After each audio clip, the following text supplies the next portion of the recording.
Now, if you were in a mood to push back against this modular view of the mind, and I'm sure some of you are in a mood to push back against the modular view of the mind, one thing you could say is, okay, granted, sometimes these frames of mind set in, and I'm not really aware of it happening, and maybe they're triggered by feelings, okay, that does happen, and maybe sometimes I could see a movie that would affect my subsequent behavior in ways I don't even really understand, fine. But there's sometimes when I, the chief executive self, I make a decision, okay? So I may be tempted to eat chocolate or a powdered sugar donut, but sometimes I say, no, I'm not going to do it. It's not in my long-term interest to do it. Well, isn't that proof that the self, the chief executive self, actually exists? Well, I may have bad news for you. I asked Rob Kurzban that question. You may remember him. He was a strong proponent of a modular view of the mind, wrote a book about it, and we heard from him a couple of times already. And his view is that no, ultimately the fact that sometimes we seem to be the ones consciously making the decision, that fact does not ultimately mean that the self exists. Here's how the exchange went when I asked him about this. Tell me what's wrong with this common way of describing a situation involving me. Okay, I really wanted to have the chocolate, and I really felt drawn to it. But, you know, I knew that if I did it today, I'd do it tomorrow, the next day. Next day, eventually, I'd gain weight, and I wouldn't be able to sleep at night if I, ate so much chocolate. And so I decided not to eat the chocolate. Now, you think that's an inaccurate way of describing what's actually going on in my brain, right? Yeah, I think that from a lay standpoint, it's fine to talk like that. When you're talking to your, family at the dinner table, it's fine. But I think eventually psychology as a scientific enterprise is going to have to move on from sentences that have pronouns like that. So those sentences are going to have to be something like, there were certain systems in your head which are designed to be motivated to eat high-calorie foods. And those systems had certain kinds of, you can call them motives or beliefs or whatever, representations. And then there's other parts of your head that have motives associated with long-term health. And those systems had certain beliefs about the chocolate and what's a good thing to bring about. And so those modules inhibited, the behavior that was being facilitated by the short-term modules. And so, in that description, there's no word I in there. There's no pronouns that are sort of covering the whole self. Okay, so this whole issue of conscious decision-making is important because, after all, we make a lot of important decisions. We decide, should I buy a car? Which car should I buy? Which college should I go to? Which job offer should I accept? And in addition, there are a lot of issues of kind of self-control in the traditional sense that are more consequential than the question of whether to eat some chocolate on a given day. So there's the question of whether I should have a drink, even though last time I had one drink, had a bunch of drinks and wound up kind of making a fool of myself, or should I smoke this cigarette, or should I cheat on my spouse?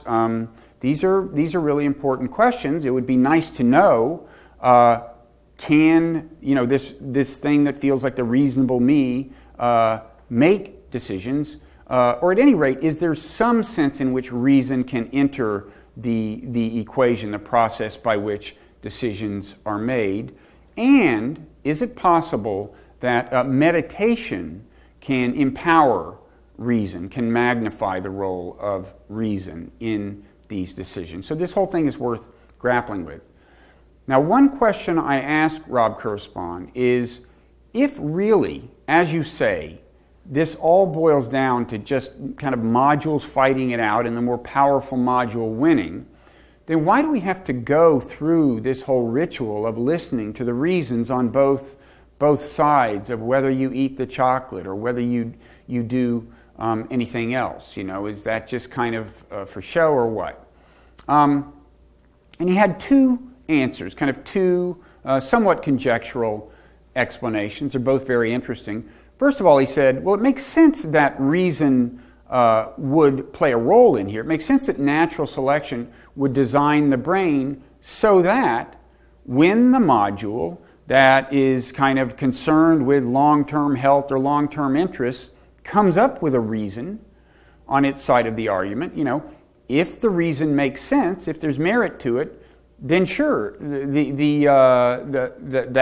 reason should enter the equation. So it makes sense that our brains would be designed that way, to give some kind of credit to good reasons. Now, Rob isn't saying that it's the way it feels, which is that, I am this conscious judge adjudicating. The chief executive self hears out the two parties, decides which one has more reason on its side, and then makes the decision. He's not saying that happens, but he is suggesting that somewhere in the system there's some algorithm or something that kind of evaluates the merit of reasons. Now that leads to another question I have, which is, well, why is this process conscious? Why does this all have to enter consciousness? Because after all, presumably you could design a computer program that evaluates the merit of logic or something, and it wouldn't necessarily have to be conscious. So why is it that we have to spend all the time hearing about the pros and cons of the decision before the module with the most power winds up winning? I mean, even granted that a module's generation of a valid reason gives that module more power in Rob's scenario, why do we have to hear about the whole thing? Why don't we just let the decision making happen and then we just hear the verdict? Well, here I think the second question or the second explanation that Rob had in response to my question enters the picture. So when I said, why does there have to be this conscious rehearsal of the pros and the cons? He said, well, there's a second possible explanation of that. And here's the explanation he gave. People want to come up with reasons to justify their behavior to other people. Again, this goes back to this public relations thing. So the production of reasons inside your head, my guess is that a large part of the reason that goes on is because if someone ever challenges you or asks you why you did X, Y, or Z, you want to have that in your hand. And you don't want to take actions until you have some reason ready to go, such that if people ask you about it, so if the social world pings you and says, what was the story with that you have something ready to go. I think this is why, the marketing people are telling me that consumers need only one reason to buy a product, is that basically it's not that one reason dominates all the other features of the product, the price or the quality or the whatever, the brand, who knows. But it's that as long as you have one reason, you can't look like an idiot for making the choice. You can always tell the other guy who asked you why you bought that particular microwave. You say, it has the gizmo.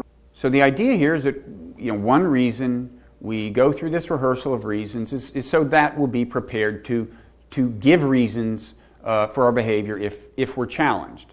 And I imagine this is especially important if you've done something that, if found out, might meet with real social disapproval or possibly even retribution from an offended party.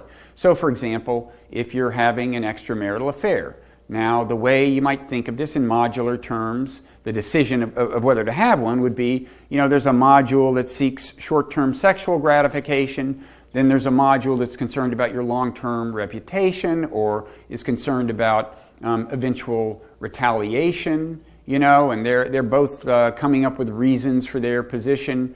Well, one reason that the module advocating the affair can't come up with is the truth, which is, I wanted short-term sexual gratification, right? That's not an acceptable answer in society for violating a norm. You have to have a better reason than that. So we come up with reasons like, if you knew how emotionally distant my spouse was, you'd understand why I did it, and so on.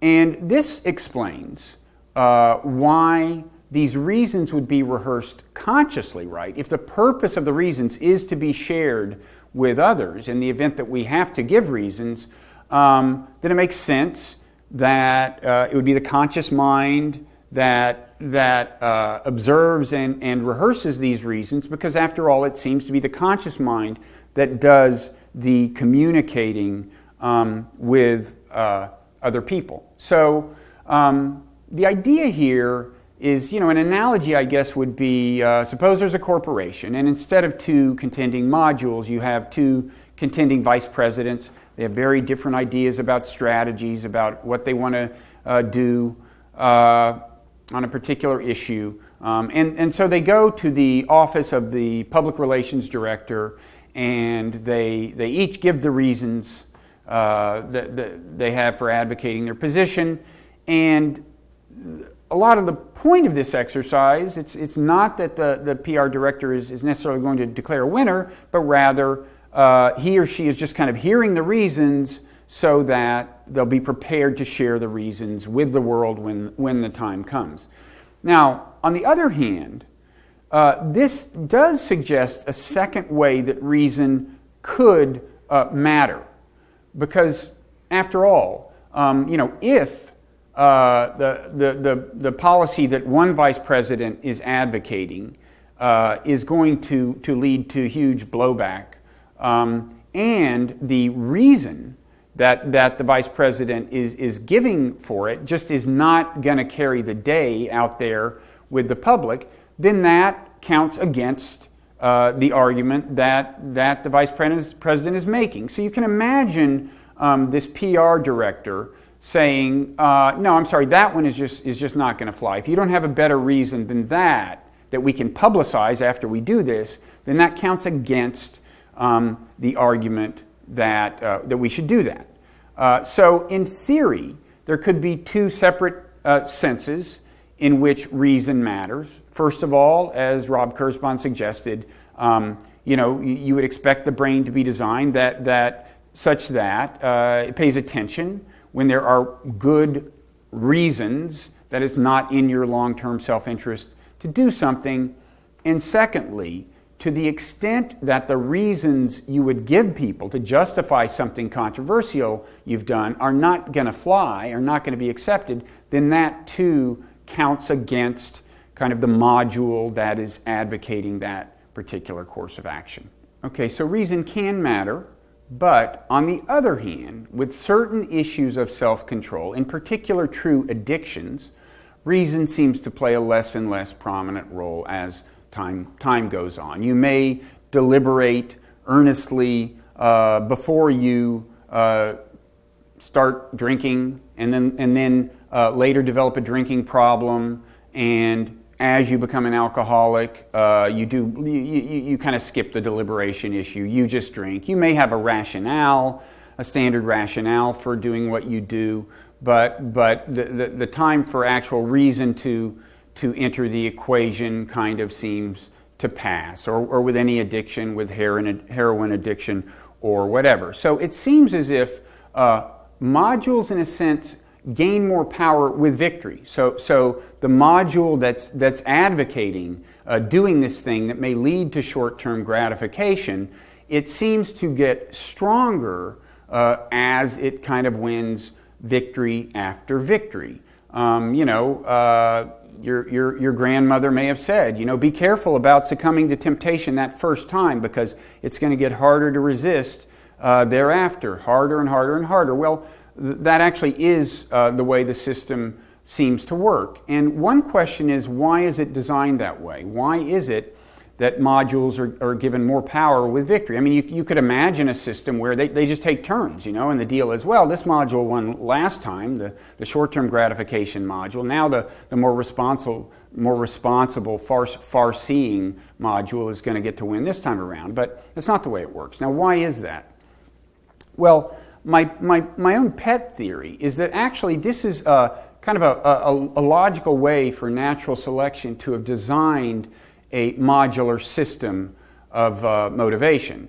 Because after all, if you imagine, these modules are being built up over time, and probably, the short-term gratification modules often existed in evolutionary time before some of the modules that look farther into the future and worry about long-term consequences. So the modules are kind of being stacked upon one another, and if there's indeed not a kind of chief executive self to adjudicate among them, there have to be rules for how power is allocated among the modules. And when you think about it, it does make sense that one rule would be that modules that succeed in achieving gratification are given more power next time around. So, for example, if back during evolution, there's a module that seeks short-term sexual gratification, and you imagine that there's a situation where it's kind of saying, go for it, approach her. And there's a module that's saying, no, you'll be rejected, you'll be humiliated, people will make fun of you, whatever. Well, if indeed the module advocating advance prevails and you're not rebuffed and there is the sexual gratification, then in natural selection's terms, that's success. So the gratification is evidence that this module's counsel was, in the terms that natural selection cares about, this module's counsel was, wise, so to speak. I mean, at least conducive to getting genes into the next generation. Similarly, to revisit an example we gave earlier in the course, if there is a module that's saying, those trees off in the distance, I think they could have real fruit. Let's make the effort. Let's go. Well, if you go and you get to the trees, there is fruit. You taste the fruit. It's good. It's sweet. It feels gratifying. Well, then that module, it makes sense that module would have more power next time around because it's got a good track record now. It was right this time, and so makes sense to go with the past winner. Now, in a modern environment, these rules of the road, the rules that give more power to a module seeking short-term sexual gratification if it achieves the gratification, or more power to a module that seeks fruit if you get the sweet taste of fruit. These same rules can lead people to be addicted to pornography or addicted to junk food. But in the environment they were designed for, these rules actually made sense. And so too with things like alcoholism, various kinds of drug addiction. These are the result of novel features of the environment that allow people to intervene directly in the chemical reward system that back during evolution it wasn't so easy to intervene directly in.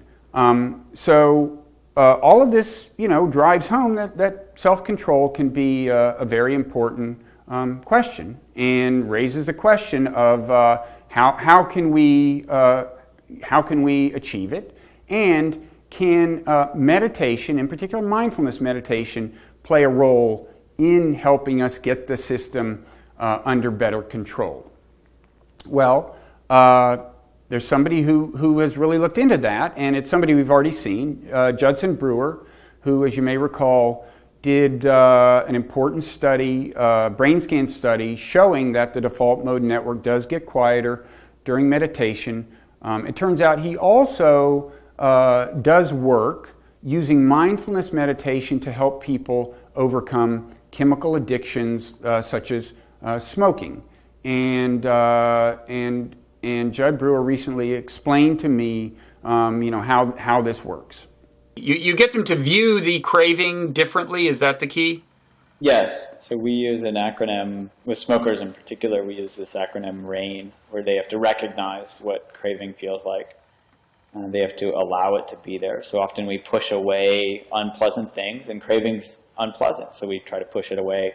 And so we don't allow it to be in our body. And if we can't allow it to be there, we can't really investigate it. We can't really allow it to do its thing and come up, do its dance, and go away. So the A is for allow, the I is for investigate. And I think of this as really getting curious. Oh, what does craving feel like in my body right now? And it can even, when you're really curious about something, that actually flips the valence from unpleasant to pleasant, because the craving, which was unpleasant, flips to curiosity, which is pleasant, and it can help us kind of stay with the object. Mm-hmm. And for the N, we use a noting practice. So this is simple Mahasi style noting, where people can note craving as it comes and goes. So tightness, tension, clenching, burning, rising, as the craving comes and goes away. So we use this, other people have used this idea of urge surfing, where you can ride out your urges. And mm-hmm. the RAIN acronym very much helps people get on top of that wave and ride it instead of getting sucked into the craving and using. So whereas normally, Pete, you would have the feeling that if you've got a craving, you've got to either succumb to it, surrender to it, or push it away. What you're saying is actually you can do neither. You can sit there and, by observing it, in effect, weaken it. Yes, and you weaken it because you don't feed it. So it's interesting in the language of the Buddha's time, the dependent origination, where craving is this key link in this, this feeling tone comes up, you crave something, you act on it, and by acting on it, you kind of reify a self-concept, which then spins back around and kind of changes the way you interact with future situations that are similar. And they actually describe clinging, another translation of upadana, which is translated as clinging, is also sustenance or fuel. So in an essence, you're fueling that fire every time you act on a craving. And so what we teach people to do is just be with the craving. Notice that it's physical sensations in their body, and mental restlessness or whatever, and that if they don't act on it, they don't fuel it, and they don't feed it. And when you don't feed it, eventually, if it's a stray cat and you stop feeding the stray cat, it doesn't come to your house anymore. If you stop adding fuel to a fire, it eventually burns off. Okay, so the cat keeps coming to your door. Now that's an interesting metaphor to a psychologist because it suggests the dynamic of what psychologists call operant conditioning. The classic example of that is just a rat that, presses the bar, food comes out, so the rat keeps pressing the bar. Now, if you quit giving the rat food in response to the pressing of the bar, then eventually the behavior is, as psychologists say, extinguished, and the rat no longer presses the bar. Well, the prospect being raised here is that maybe, basically the dynamics of operant condition work with cravings, so that when you kind of look at a craving mindfully, that's like the rat pressing the bar without the food coming out. Because if you look at it mindfully, it doesn't get a grip on you, you don't follow it, you don't smoke the cigarette or have the drink or whatever. And I guess in this metaphor, then kind of just pushing the craving away would be more like, not letting the rat anywhere near the bar in the first place. And, that could work. That could be an effective self-control. I would imagine that it winds up having different properties from the mindfulness therapy that Judd Brewer is talking about. And it may be that if you just keep pushing the craving away, then when the craving does arise in full-bodied form, maybe you're less capable of resisting it. I don't know. It's an empirical question. But one other interesting question related to this is whether you could view a lot of other exercises of mindfulness as basically operant conditioning. So, for example, when you feel rage, if you pound your desk and yell at someone, which after all feels kind of good, when you're in a rage, is that the reward that reinforces the behavior? Is that, in other words, has the module been deemed successful? If you scream and nothing bad happens, nobody retaliates, is that defined as success in natural selection's terms? Or if you feel hatred, and as a result you go around talking in very unfavorable terms about the person you hate, which after all feels good, right? I mean, especially if it turns out the person you're talking to shares the opinion, or you feel you've persuaded them that this person you hate is a bad person. Well, is the talking about the person you hate a reward for the behavior? Is it, and by design, again, is the idea that the module that generates the behavior or the hatred has succeeded in natural selection's terms if it leads you to successfully kind of denounce the person?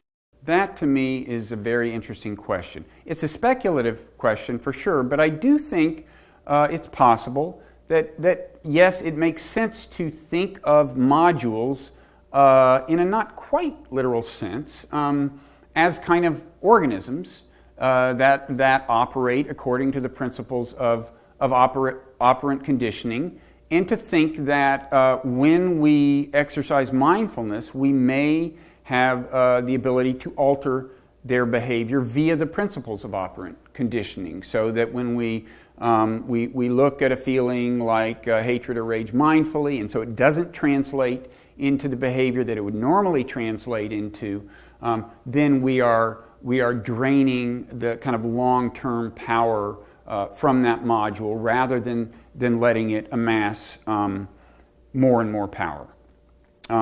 Okay, so far in this lecture we've seen 3 kinds of connections between mindfulness meditation and the modular view of the mind. First of all, the default mode network that gets quiet during mindfulness meditation, and for that matter during other kinds of meditation, can be viewed as, and maybe is best viewed as, different modules kind of vying for your attention. Okay. Second, by being mindful of feelings, we can, in principle, determine which modules are and are not allowed to kind of take over the mind. And then third, by exercising this mindfulness, we can affect the long-term power that different modules have. We can drain power from some modules and maybe empower other modules. Okay, now let's turn to what is in some ways a deeper connection between meditation and the modular view of the mind.